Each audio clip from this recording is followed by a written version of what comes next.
তো গাইস, এই হচ্ছে আমাদের আম পাড়ার যে যন্ত্রটা, এটা দিয়ে আমরা আম পাড়তেছি। এই গাছের আম কাঁচা আম। আসলে আমটা একটু টক মিষ্টি আম, কাঁচা পাকলে পারে মিষ্টি হয়।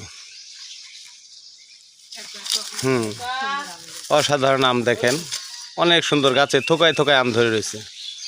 এই আমটা আমরা পাড়তেছি, দেখছেন? অসাধারণ আম দেখেন। এই যে আম পাড়ছি, আর আম পাড়তেছে গাছে। এই এক সাইড পাড়া হয়েছে। এই যে আম, অনেক সুন্দর আম। কেবলে 1 ক্যারেট পাড়ছি, আর 1 ক্যারেট লোড হচ্ছে, আর আপনার এমডি হচ্ছে আরও 2 ক্যারেট লোডে আছে। দেখেন, একদম টাটকা দেশি পিওর আম, কাঁচা টকটকা সুন্দর আম দেখাই যাচ্ছে। এমডি ক্লিয়ার করে ফেলছি, এমডি এক সাইড ক্লিয়ার করছি, আরেক সাইড রয়েছে। তো এই পাকা আম, এটা কাঁচা আম, পাকা না কাঁচা আম, অনেক সুন্দর। আচার করে খাওয়ার জন্য আরও টেস্ট বেশি। তো ভিডিওটি যাদের ভালো লাগবে অবশ্যই লাইক কমেন্ট শেয়ার করে দেবেন।